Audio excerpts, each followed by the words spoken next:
Dear brothers and sisters in Islam, Allah subhanahu wa ta'ala says in the Quran, أَرَأَيْتَ مَنِ اتَّخَذَ إِلَهَهُ هَوَاهُ. Have you seen the one who chooses for his God his own desire? His God is his own desire. And Allah is telling us what are the desires, some of the desires that human beings have. Allah says, زين للناس حب الشهوات من النساء والبنين والقناطير المقنطرة من الذهب والفضة والخيل المسومة والأنعام والحرث. Beautified for mankind, so people see it beautiful and they desire it. The love of things that they desire, women, children, loads of gold and silver, wealth, branded beautiful horses, fancy cars, Mercedes, Ferrari, all the fancy cars, cattle, and well-tilled land, fertile land, gardens, all of that. Things that all human beings we desire. It's in our DNA. Every one of us, we desire them. Different degrees. Some of us desire all of them. Some desire certain one. Some desire others. But in every one of us, there is a desire built in our human being body. And Allah is warning us that desire can be dangerous. So He's saying, وَلَا تَتَّبِعِ الْهَوَى فَيُضِلَّكَ عَنْ سَبِيلِ اللَّهِ. And do not follow your own desire, as it will lead you astray from the path of Allah. If you start to listen to your desire and not listen to Allah, you're in trouble. You're in trouble. You're going to start to move in a wrong direction. So desire can be dangerous for us if it's not controlled. And the person who makes his desire as his God is the one who becomes a slave of his desires. And he serves his desire like it's God. Whatever his desire tells him, he obeys. Whatever it says, I want money, I'll get you money. I want this, I will get you that. I want power, I'll get you power. Whatever your desire says, you obey it. It's like your God. And that gets you into trouble because it gets you to the situation of shirk, associating with Allah. Because Allah subhanahu wa ta'ala is the only power that tells us do and don't. Follow this and don't follow that. But if you don't listen to Allah and you say, I'm going to listen to my desire, then you're starting to do shirk. Not complete shirk, but you're doing shirk. You're listening to what your desire says, even if it is against what Allah subhanahu wa ta'ala told you to do. And the man who is a slave to his desire, it's like a ship without a captain, without an anchor. This wave will push it this direction. This wave will push it the other direction. Maybe to the front, to the back. Maybe it will sink. But you have no control. You're letting your desire push you in whatever direction. But the man who keeps his desire under control, he will understand what's right and what's wrong, what's halal and what's haram. The other one, it doesn't make any difference for them who follow his desires. And the person who controls his desires, even if he's not on the right path of Allah subhanahu wa ta'ala, his ability to control his desire, one day, his brain will guide him to the right path. One day he's going to say, isn't it enough what I'm doing? I'm following my desire, I should go back. And if you are a person who obey Allah and you control your desire, then there is no way you're going to move away from the path of Allah. Nothing will distract you. You will remain on the path of Allah subhanahu wa ta'ala. And I'll give you an example. Desires is like gasoline. You put it in the car, you put it in the right place, in the tank, the tubes, the hoses will take it to the engine. At the right time, in the right place in the engine, a spark will come out and it will burn the gasoline, it will generate motion, the car moves around. You have beautiful thing. It takes you to work, it brings you back from work, you can take your family and have fun, take trips, all of that. It's wonderful. If you take the same gasoline, the 16, 18 gallon you put in your tank, and spill it over the car, and have a spark, it's the same gasoline, same spark, but it will destroy the car, destroy the people inside it. Same thing like desire. Desire, if it's controlled, it's a very good motivation. It helps you get better. Because your desire, I want to be rich, but I'm controlling it, so I'm not going to do the haram. Then it's going to be a motivation for me to work hard, to do this, to do that. It helps. But if it's not under control, it will destroy you. You start to say, I want to be rich, and I'm not controlling it. So stealing is okay. Cheating is no problem. Doing all things to get me to wealth, it's okay. So you're in trouble. And Allah subhanahu wa ta'ala tells us, قل إن كان آباؤكم وأبناؤكم وإخوانكم وأزواجكم وعشيرتكم وأموال اقترفتموها وتجارة تخشون كسادها ومساكن ترضونها أحب إليكم من الله ورسوله وجهاد في سبيله فتربصوا حتى يأتي الله بأمره والله لا يهدي القوم الفاسقين. He's saying, say, if your father and your sons and your brothers and your wives and your tribe and any wealth you have acquired and any business you fear may decline or crash and any residences which pleases you are dearer to you than Allah and His Messenger and struggling hard in His way, then wait until Allah brings about His decision and Allah does not guide the disobedience. If you notice, everything that Allah mentioned in this verse is halal. Nothing in it is haram, nothing. But what Allah is saying, if you put those things above Allah and His Messenger, if you do that, then you're in trouble, you're disobedient. You are going in the wrong direction. He's saying, love those things, but love more Allah subhanahu wa ta'ala and His Messenger. Then you're going to control your desires. Then you're fine. You're not in danger. You're okay. People, when they obey their desires, they humiliate themselves. I've seen people, because they want to get that promotion, they let their boss abuse them, use bad language. Oh, because he's gonna do my reviews. Because of your desire, you're allowing them to abuse you, and Allah is saying you have to have dignity. Allah is saying you have to have dignity in everything you ask for, but because you want the promotion or the salary increase, you're willing to be abused. So people do that. Desires either control you or you control them. One of the two things. And Islam does not forbid desires. Islam encourages desire. But all what Islam is asking you is to control your desires. Desires are fine, but control them. And the Prophet ﷺ tells us, the best jihad is that you struggle against your soul and your desire for the sake of Allah. So it's going to be difficult. It's not an easy thing to struggle with your own self. Your mind is telling you, I want this. And you're telling your mind, no, I'm going to do it the right way. Your desire is telling you, I want money. You're telling your desire, I'm going to do it the halal way.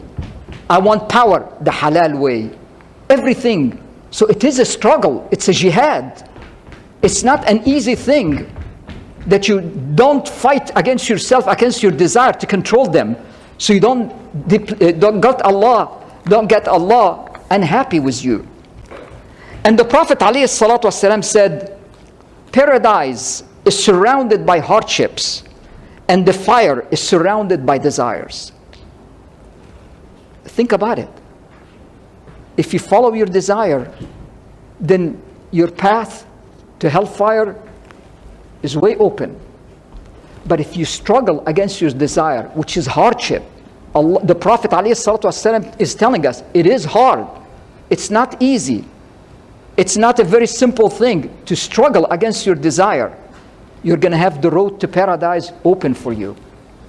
But you have to do it. It's not that you don't do your part and expect you're going to go to paradise easy. No. Look at it. Human nature, as human beings, we all need to sleep. Our desires on a cold winter night, we're in bed. The bed is warm. You want to stay in bed. It's beautiful. But Allah subhanahu wa ta'ala is telling you, wake up. Make wudu, ablution, and salli the Fajr prayer. So which one are you going to listen to? Your desires or Allah subhanahu wa ta'ala? Same thing. We love money. Everyone would like to see their bank account grow and all of that. Everybody would like to see that. Your stocks go up and all of that. So now you have options. You can keep the money, pile it in your bank account, look at it grow, or listen to Allah subhanahu wa ta'ala who tells you, take some of it and give it to the poor. Now you have to struggle with your desire. Your desire is saying, keep it. But Allah subhanahu wa ta'ala is telling you, spend some of it. So it's a struggle. Same thing, some people like to gossip. It's beautiful. I heard why those couple got divorced, and I can't wait to meet with my friends. Tell them, I know the latest. I know why they got divorced. I'm going to tell you. So you do what your desires want, so everybody think you're the one who knows everything, or you obey Allah subhanahu wa ta'ala who tells you, don't gossip, protect your ears, don't say anything that will harm another person. Which one would you do? It's hard, but it's your path to Jannah. And one of our biggest enemy is shaitan. And Allah subhanahu wa ta'ala is saying, وَزَيَّنَ لَهُمُ الشَّيْطَانُ أَعْمَالَهُمْ فَصَدَّهُمْ عَنِ السَّبِيلِ فَهُمْ لَا يَهْتَدُونَ. And shaitan has made their deeds pleasing to them and has kept them away from the path, so they are not guided. So shaitan all the time is going to make things that support your desires, make them look beautiful. Money, come on. You need money. Look at how long you struggled to make that amount of money you have in bank account. You're going to give it to the poor? And as some of the people before us said in the Quran, if Allah wanted to make them rich, He would have made them rich. It's not your problem. So which one would you do? Would you listen to shaitan? Or you're going to listen to yourself? Shaitan is going to make the haram for you beautiful. Disobeying Allah beautiful. So which one you're going to listen to? Always shaitan will direct you toward every wrong action. Always. He's never going to guide you to come to the masjid or to give charity or to fast or whatever. He's going to always guide you to what's wrong that will keep you away from Allah subhanahu wa ta'ala. And when you start to do that, you start to follow your desires, shaitan will be your ally. He will be your partner. Shaitan will be your partner. He loves you. He's going to be with you all the time. He's going to help you. And sometimes people like to make their conscience feel good. So they convince themselves that what they are doing is good. They do that. And I've seen it many times. You see a couple having a haram relationship, and they tell themselves, we're not hurting anybody. It's just between us. We're consent adults, so what's the big deal? Nothing wrong with that. And sometimes they tell themselves to make themselves let it go. We're planning to marry. One day we're going to get married. I'm just trying to build my career or whatever. And then they do the haram, but make them the conscience feel better. I'm doing the haram, but I convince myself it's okay. And sometimes people do things that are wrong. And I heard a few times some people saying, well, this is the will of Allah. If Allah didn't want me to do that, He would have not made me like that. No, this is your own will. Allah wants you to do the right. He gave you the choice. But it's your own will that you're doing the haram. This is not Allah subhanahu wa ta'ala. Allah will never guide you to haram. Allah will never guide you to indecency. Allah will always guide you to good morals and good character. And then Allah subhanahu wa ta'ala says, أَفَمَنْ زُيِّنَ لَهُ سُوءُ عَمَلِهِ فَرَآهُ حَسَنًا. Then is the one to whom the evil of his deed has been made attractive, so he sees it good. It gets to the point that your desire, control your mind. It makes your mind think the direction that supports your desire all the time. A major car manufacturer in the United States, one of the big car manufacturers, in 2014, the government slapped them with a fine. What happened? They had faulty ignitions for the cars. And they knew about them. And they shipped them. And when there was an investigation, they found memos and emails between the CEO and the VPs and all the different people saying that they know about it, but they made a decision to ship it. Why? Because they made a study and they found that if we ship it, the amount of settlement we're going to pay for people who are going to be killed is less than that we fix the ignition and make a recall. 153 people were killed because of the faulty ignition. 153. But at the other side, the CEO and the executive, they looked at it from a different angle. If we make a recall, our bonus is going to shrink. The stock is going to go down. So when we do our exercise, our stock options, it's going to be less. But if you let it go, then who cares? 153 people dead, it's fine. As long as I made more money, my stock options, were priced at a very high price, I made a big profit.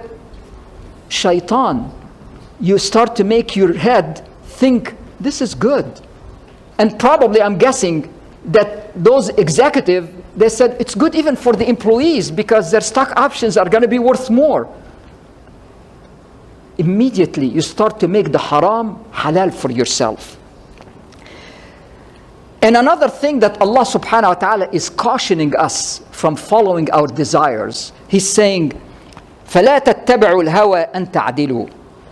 Therefore, do not follow your low desires for fear that you avoid justice. This is one of the things that's very dangerous. Some people follow their desire and they commit injustice to their spouses, to their children, to their partners, to their neighbors, to their friends, because they follow their desire. Their customers, whatever it takes to please their desire, even if it's injustice to the others, they will do it. Doesn't matter. One of the companions, his name An-Nu'man ibn Bashir, he said, one day his father decided to give him a garden. His father was rich. He gave him a garden. So his mother told his father, I will never accept that you give my son a garden, her son, a garden, except if you get the Prophet ﷺ to be a witness on that gift. She knew it's wrong. She didn't feel it's right. Women have an intuition, beautiful intuition. So she said, go make the Prophet ﷺ a witness. So he went to the Prophet ﷺ and he told him exactly. He said, I gave my son a garden, but my wife ordered me that I should make you a witness on that gift. So the Prophet ﷺ, he said to him, have you given like it, a garden, to every one of your children? He said, no.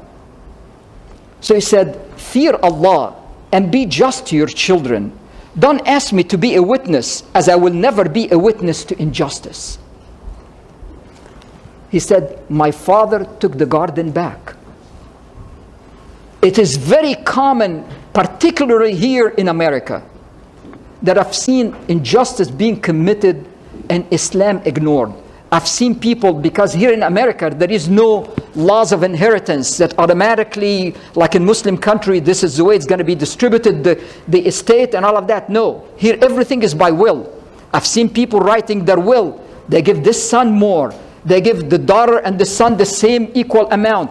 They differentiate between their children. This is haram.